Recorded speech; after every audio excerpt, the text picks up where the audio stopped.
तो चलिए आज धर्म ग्रंथ के सबसे ताकतवर और सच कहूं तो दिल को झकझोर देने वाले मंजरों में से एक को समझते हैं। ये महज एक कहानी नहीं है, बल्कि यूं समझिए कि ये ईमान, मोहब्बत और एक बाप की बेबसी की एक ऐसी दास्तान है जो सदियों से दिलों पर असर करती आई है। मतलब ये सिर्फ कोई गुजरे हुए जमाने की घटना नहीं है, ये एक बहुत ही गहरा इंसानी और रूहानी ड्रामा है। इसमें हम देखेंगे कि कैसे एक नबी का ईमान और एक बाप का दिल दोनों एक बहुत ही भयानक कश्मकश से गुजरते हैं। तो कहानी शुरू होती है एक भयानक सैलाब से, एक ऐसा तूफान जिसने सब कुछ अपनी चपेट में ले लिया था। और उसी सैलाब के बीचों बीच हजरत नूह अलैहिस्सलाम ने ईमान वालों को एक बहुत जरूरी हिदायत दी।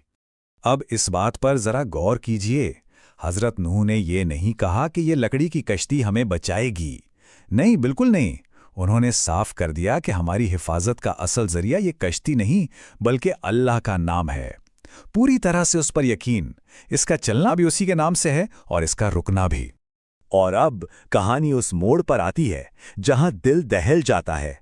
वो लम्हा जब हजरत नूह अपने ही बेटे को ईमान वालों के गिरोह से अलग थलग दूर खड़ा हुआ देखते हैं। जरा उस मंजर को तसव्वुर में लाने की कोशिश कीजिए। लहरें कोई आम लहरें नहीं, पहाड़ों जैसी ऊंची। आसमान से पानी बरस रहा है, जमीन से उबल रहा है, और इस खौफनाक माहौल के बीच में गूंजती है एक बाप की बेबस पुकार। इस आवाज में जो दर्द है, जो मोहब्बत है, उस पर ध्यान दीजिए। अरबी में एक लफ्ज इस्तेमाल हुआ है, या बुनैया। इसका मतलब सिर्फ ए मेरे बेटे नहीं होता। इसका मतलब है ए मेरे प्यारे छोटे बेटे।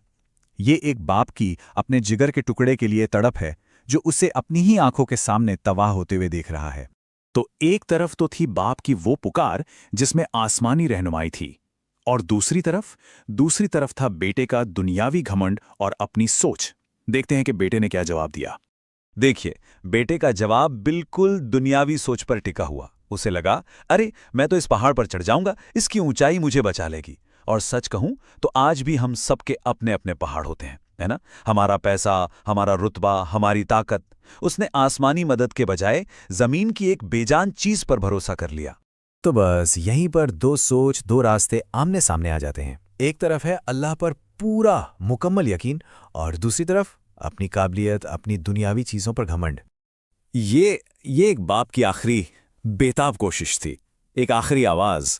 वो बस ये समझाना चाह रहे थे कि बेटा, जब ऊपर वाले का फैसला आ जाता है ना, तब कोई पहाड़, कोई भी ताकत उसके सामने रेत के जर्रे के बराबर भी नहीं होती। और इससे पहले कि ये बात पूरी भी होती, ये गुफ्तगू खत्म होती, कुदरत ने अपना फैसला सुना दिया। बस एक पल में सब कुछ खत्म।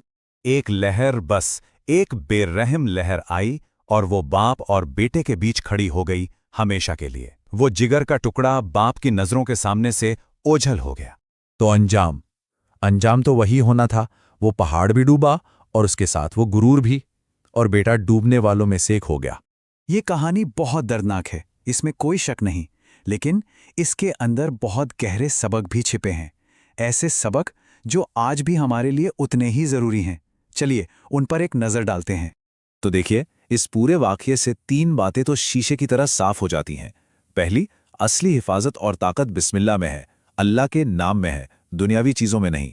दूसरी, हिदायत कोई विरासत में मिलने वाली चीज नहीं है, नबी का बेटा होना भी ईमान की गारंटी नहीं देता।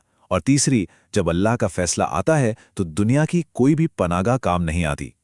तो आखिर में ये कहानी हमें एक बहुत बड़े सवाल के साथ छोड़ जाती है।